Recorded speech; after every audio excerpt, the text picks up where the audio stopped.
What's up, y'all? I'm Nick Lamar, and you're listening to Parkside Radio. Thank y'all for listening on all these episodes. If you made it this far into the journey, then you must love me and love the sounds that you're hearing.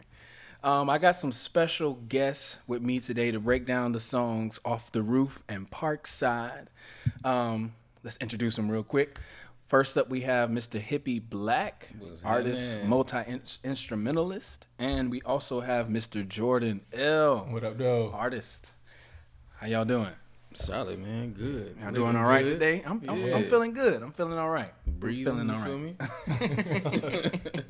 I'm breathing. I think we met, I've known you for a while. We frat brothers. Yeah. We definitely, I want to say we met, might have been in person 2016-ish. Yeah. But we've been connecting through music, through a mutual frat brother, Engine Ike. He since mixed the 2015?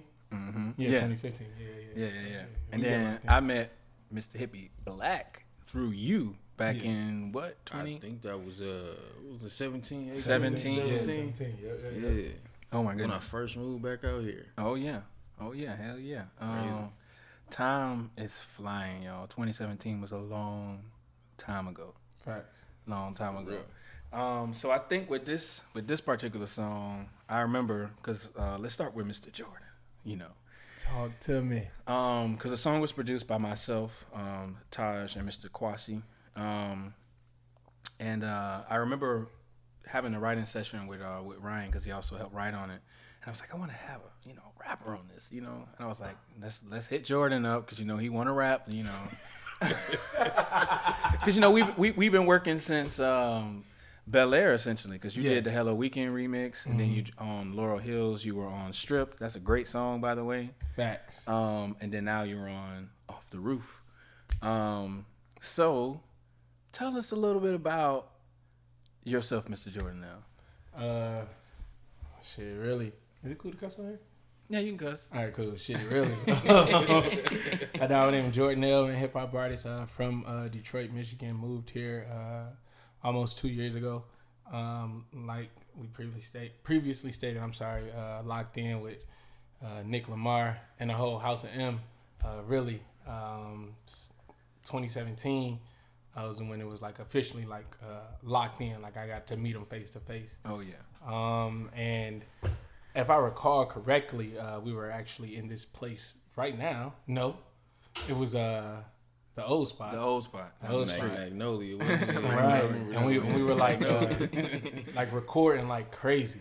Like might have been over like a whole week, maybe 2 weeks span. Right. And we just come in and just create. And I remember hearing the beat to this song in particular, and hearing pieces of what Nick had already created. And it just was I think I might have asked him before he even thought about putting me on the track. You know what I'm saying? You got somebody on here already?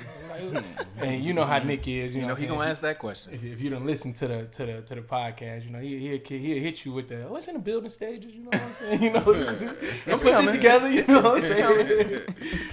So then very little time passed, and then he was like, yo. He extended me to be able to be on this record, and it was magic from there. Well, we thank you. Thank you. Maybe not. No, I'm just but you introduced me to Mr. Hippie right here. I remember you was like, I got homeboy, he can play guitar. He's like, dope. I was like, okay, I'm all down for a collab. And so he showed up and pulled that guitar out and just started playing. I was like, oh my God. Man. So tell us a little bit about yourself, Mr. Hippie. Well, I go by Hipiblvq. I'm originally from California, raised in Watts. I moved away for a while.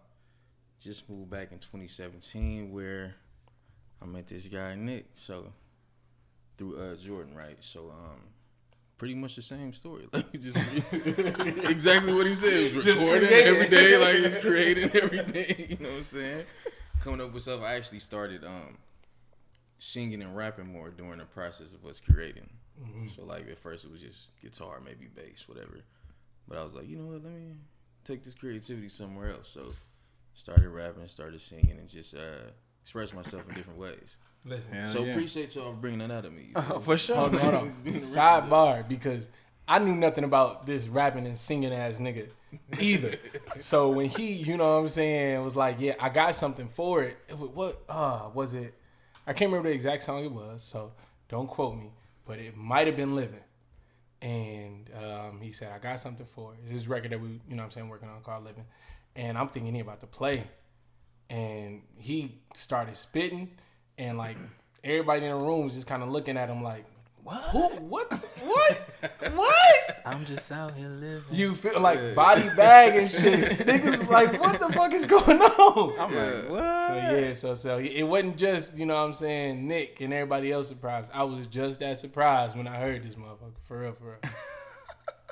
So let's take a deep dive into the actual song Off the Roof. And man, this is another one of my favorites. I remember first hearing the beat in that. I still can't place that sound. It sounds like something out of Nickelodeon or like a Disney song. I don't know. And then Brian had came up with the "There's no need to pick and choose." When he said that, I was like, oh my God. I was like, had that Sleepy Brown type feeling to it. So I was like, no, let me just add a little verse onto this thing. Me? And the song kind of like talks about, it's like, it's talking about, you know, not having to really decide between either or, but you can have whatever you want. Just tell me, you know what I mean? I need you, you know what I mean? I'll bend, you know, for whatever you need. So, with the themes out of the way, Jordan, I know usually whenever I ask you to, you know, hop on a record, you know, you give me everything. You feel me? Tell me a little bit about one, what goes into your process, and two, how did that translate over into the verse that you did on this particular song? Real deal. This song was probably one of the more organic records that me and Nick were able to kind of like put together. And I'll say that because like, not that the previous records were forced, but it was one of those, it was a middleman involved. You know what I'm saying? Once again, shouts out to Angel Ike. He was kind of the one who facilitated the first record that we were able to be on together. Yes. But it was like feeling, you know what I'm saying, the vibe, you know what I'm saying, the room, you know what I'm saying, getting to know everybody here, you know what I'm saying, getting to know Nick a little bit more. It was like it meshed even better. So once he was able to, you know what I'm saying, give me the layout of the song and how things would go, he's like, I want you here, you know what I'm saying, on this portion of the record. You know, it just, everything just kind of like flows. So outside of me normally like damn near writing daily or, you know what I'm saying, finding different concepts to kind of keep my brain working in different ways and stuff like that. This was just one of those records where it was effortless, if I'm being honest. Yeah. Yeah, I'm always excited to work with you because we worked on, like I said earlier, we worked on Stripped. Facts. And I remember hearing that record and I was like, wow, who we gonna get on this one? And I was like, Jordan. And you came through, so, you know, give him a round of applause, ladies and gentlemen, you know.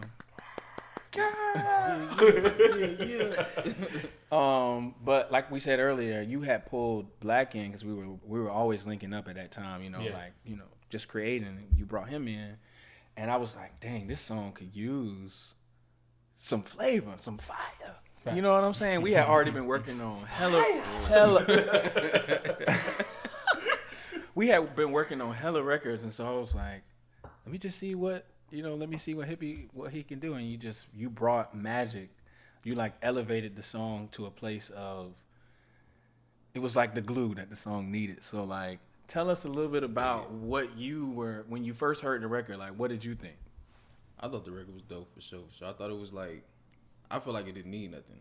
Like, real, you know what I'm saying? It's like, it's good. Like, you know what I'm saying? What can I put on here? But while listening to it, when it got towards the end, I actually found a new sound on my pedal. And I was like, I want to use this for something, and I just ended up using it for that, and it just came out exactly how it should have been. I actually haven't used that patch since that time. You feel me? Oh, that's incredible. You actually did a lot more work on the project too throughout, like Parkside, which is actually the last song. You did that one. This is like 2017. You was like 80s Vampire or something. You said, I have this idea. I just want to track it or something like that. And you just played it. I was like, oh my God. What? And it made me feel some type of way. I'm like, oh my goodness, we got to get this on there. But you worked on Temptation. You worked on originally Come and Get It. You were on Come and Get It. We had a outro type deal where you play dum dum dum dum dum shibby dum dum. Yeah. What else? What's the other ones? Pretty Words. Oh my God. Oh my goodness. That's the one.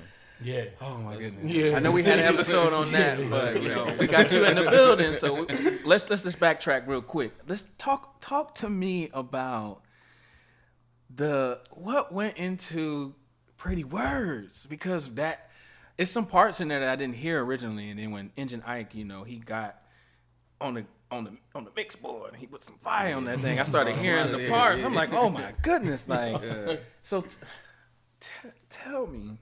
Tell me, like, what was it like working on that song? Man, so Pretty Words was another one where I was like, it don't need nothing.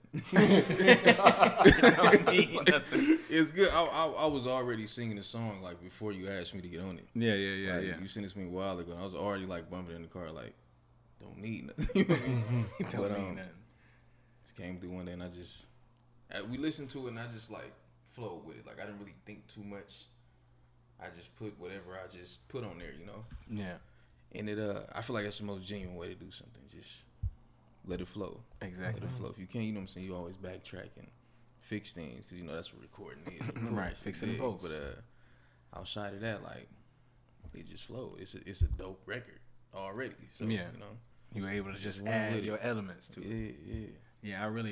I originally wanted you to be on the verse of that song. I had it because we did another song, and I dragged your verse from that song into Pretty Words because it matched. And I was like, dang, he'll be good on this. But I ended up cutting the verse, and we ended up getting you on Come and Get It, which is incredible, by the way, too. Like, you came and just, I was just looking from afar. Oh, my God. You already had that melody laid down. My goodness. You just elevated it again. Oh, my goodness. We thank you, Mr. Black, for making this. Because this project, again, was unexpected. Like, me and y'all at the time that we really, like, met and, like, really, like, started, like, vibing, it was all unexpected. And both of y'all rose to the occasion. So, another round of applause, ladies and gentlemen. Soft clap on radio. Yeah. Jordan, too, I know you put out, you just put out a record. Tell us about that. Yeah. Just put out my debut album, The Great Progression, which is available on all streaming and downloading sites. I actually have features from both of these amazing brothers that are sitting here with me. So really that project was just the growth that I was seeing in myself, that, a lot of people, would come and tell me like, yo, I see like your artistry is like really rising to the occasion and, going to the next level. So I felt like it was only right that we actually put in the hard work to come up with a project that really, spoke to everything that I was feeling and everything that I felt like, that people needed. So when you check it out, make sure you check out Tell Me, featuring Hipiblvq on the vocals. That's a good one. And on the guitar. You know what I'm saying? When you check it out, if you listen closely to Flowers, you will hear my brother Nick Lamar. Hey, and definitely when you check it out, listen to By Any Means, featuring my brother Nick Lamar. By Any Means. Yes. Mr. Hipiblvq, you got some records you got coming out too. Tell us a little bit about it. I got a record called Kobe coming out. Kobe. Kind of like a tribute to the great Kobe Bryant. Got some little stuff in there. Everybody would like. It's something there for everybody. It's comedy. You don't usually think about comedy in the song, but it's some comedy in there. It's some nice melodies in there. some cool stuff. I hope I hope the people dig it when it comes out. Oh yeah, I think they'll dig it. You're a pretty dope artist and instrumentalist. Let's not forget that, ladies and gentlemen. My God, y'all ain't heard what he been doing? You feel me? Not only does he make music, he makes music. Okay. So I want both of y'all to tell me a little bit about y'all's experience as being indie artists. It's difficult. You know what I mean? Like people, glamorize it a whole lot, but I want y'all to tell me a little bit about that experience and the importance of collaborative work. Oh, whoever want to go. I'll go first. Well, I'm pretty new at it. For me, like, it's just been guitar and bass for a long time. So getting into like actually creating music on the other side, like being an artist, it was weird to me. Like, it's for sure out of my comfort zone. Yeah. So like one of the most interesting things to me was that I felt like if I did enough shows, if I put myself out there enough, I would automatically get the attention. But I'm realizing now it's all about promotion on the back end too. So I'm getting into the business side of it because I was doing a lot of shows. I've been at different places all over Los Angeles, Lamar Park, Hollywood, Hollywood Club, Sayers Club, a bunch of stuff out there doing shows. But it's a lot more that goes into that. Like you gotta talk to people. You gotta talk to people. Create the business relationships. Put money into your promotion and. So that's been like the main thing recently with the artistry for me is like everything on the back end that comes into it, you know, 'cause the music kind of comes naturally. Like that's of course that's the easy part. That's where you get in, you do what you do. You know what I'm saying? Yeah. So I try that. Like the back end is where my focus has been lately. Same for me, Mr. Jordan. I will say that independent artistry is pretty much like the most beautiful struggle that I've personally ever experienced. I get to do what I love, and sometimes I get paid for it. You know, sometimes you don't. But I mean, that's just the grind with it. A lot of times, you know, right? Sometimes you do. A lot of times, you know what I'm saying? Yeah. And look, we got a fish plate out back. You know what I'm saying? We can't pay you right now, but I mean, it's a very humbling experience, man, and it is often glorified. I will say that, but when it's glorified and when you hear a lot of artists say it that are on like bigger platforms, a lot of them really give you the insight on like the struggles for it. And although they are, like I said, the beautiful struggles, like they're still struggles. So it still gets hard sometimes. And pretty much to piggyback off what Hippie said, like you can be grinding, you know what I'm saying, do a show and just think, oh, yeah, this is the one. And it might be number one of 100.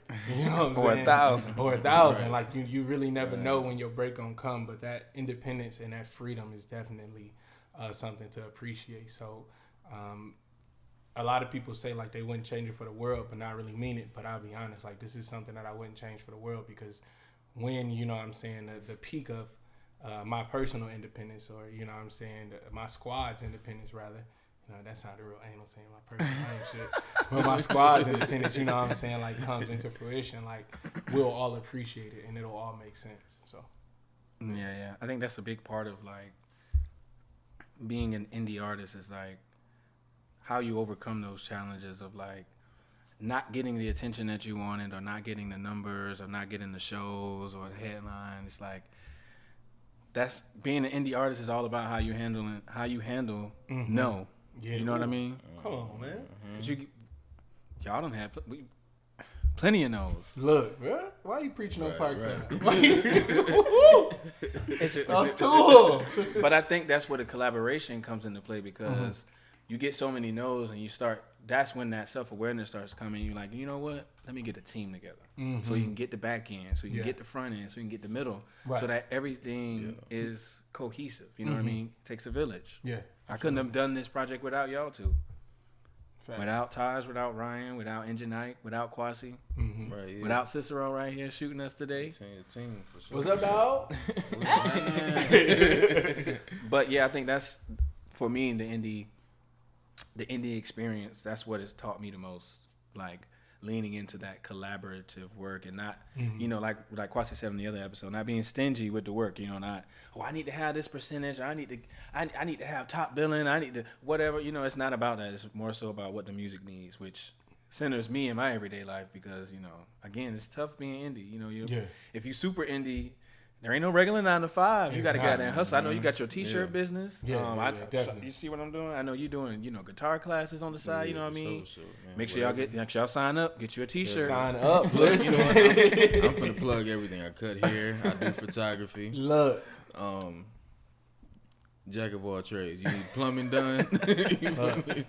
But I will say, and not to cut you off, brother, but I will say definitely, like as an independent artist, it's definitely a time to realize that though your main artistry might be rap or it might be singing or it might be making beats, like you still have to have like real deal other shit that you do, like several sources of income, like real deal. You can't just write for yourself. You damn near got to write for yourself and others that pay you, so you can, you know what I'm saying, keep your bills paid, pay for sometimes shows you might have to pay to perform, you know what I'm saying, to get on bigger stages and stuff like that, where you got to pay for your promotion or you got to pay for your travel and stuff like that. Like that money don't just pop up in the air. Like you got to be able to, like my brother Hippie said, you got to be able to cut hair, got to be able to do plumbing, got to be able to do photography, got to be able to do something, you know what I'm saying, to bring that money in so you can reach your goals. Right, exactly. And that ties back into Parkside, expecting the unexpected. Talk to him. That's what this whole journey, this whole album process, the whole indie process, the life process is about expecting the unexpected. Because stuff will come at you, and it's really about how you handle it. Yeah. It's really how you handle it. For sure. How you handle it. But let's, on a lighter note, I want to ask y'all what y'all been listening to lately. What's some favorite albums that has inspired y'all artistry, or just something that you've been listening to over the past couple months during Rona time? Man, what's crazy is I think that dude JordanL just dropped God. Great Progression. So you know I'm banking that. There you go. Here we go. Ladies and gentlemen, JordanL. Ladies and gentlemen, the real JordanL has walked into. Nah, man, really listening to that, being honest, and a lot of our unreleased music. But as far as like mainstream, Amine just dropped Limbo not too long ago, and I checked out that album and I was very pleased with it. I heard a little couple of songs. I like what I heard. I was very pleased with that. Yeah. So that's where I'm at with it. Yeah, check that out. What you been listening to, Mr. Hippie? Honestly, I don't listen to much new music. Well, what you been listening to be lately? Like, too influenced. Really like Stevie Wonder. Lately. Talk Stevie to Wonder, I do. Donny Hathaway. Yes. A song for you. Al Green. Lil Prince. Okay. Stuff like that, pretty much. Have you heard of, what's it called? Is it Fatback? They got an album called So Delicious. You should check that out. They new? No, it's old. What year? Or like what era? 68. Oh, yeah, it's like It's a funk the album. hippie era. Oh my god. Yeah, you gotta check that out. Yeah. Oh my god. Yeah, I'm gonna check that out for sure. What have I been listening to? That new Ducksworth is pretty good. Okay. That's pretty good. I like the Super Good with Earth Gang and Tuesday. I like that song. And I was listening to that Victoria Monet too. Still listening to it. Still a vibe. Yeah, didn't you play one of the joints? Did I play? I think you let us hear one not too long ago. Yeah, probably was it Jaguar? Oh me. I for sure don't back. remember the name. Nah. I don't know, but it's all good. Before we get up out of here on our last episode, anything you guys want to share with the audience? Parting words. I know you like to talk, Jordan. So no, I like to talk. go ahead. It's your time. Hey, yo, Pete. Nah. But for real, make sure y'all go and vote. Vote, please vote. Make sure y'all be aware of your surroundings, my black and brown people. And definitely go to JordanLmusic.com and download my latest album, The Great Progression. Shameful plug. Supposed to do. And tell them where they can follow you at too. Oh yeah, you can follow me at JordanL Music. That's JordanL Music on all social media, except for Twitter. That's JordanL Music, then the number 1. But everything else is JordanL Music. All right, Hippie. Not much. I'm a man of few words. You feel me? Yeah. To everybody's out there, speak peace, speak love, listen to God. Yeah. That's it. Yeah, dog. That's all you need. Keep it simple. Drink water. Keep your head up, you know. And drink water. Of course, there are social things going on. The world is crazy, but get with yourself. Meditate, pray. You know. Right. Get your mind together above all things. Dig deep. Exactly. You did. That hit me. Tell them where they can follow you. You can follow me at Hipiblvq on was the Instagrammer. On the Instagrammer. On the Twitter. Lord have mercy. I'm also on Facebook. I rarely use it, but it's Terrell Hippie Black Whitehead. Boom. You can check that out too. There it is. Facts. Well, I want to thank y'all for joining me on this last episode. It's been a great journey. 3 years in the making. Man, what? Yes. And it's only up from here. Only up from here. And I also want to thank my listeners and my viewers. Y'all been on this journey with us for the past couple of weeks, listening to us babble on about these songs. And we thank y'all so much for listening and giving us y'all hearts. And make sure y'all stay tuned. We got some great stuff lined up for y'all. This ain't the end. Amen. I said amen. Amen. There it is. Make sure you follow me at Nick Lamar, NICKNI. Oh, messing it up, y'all. I'm so excited. At Nick Lamar, NICKLAMARRR. And until next time.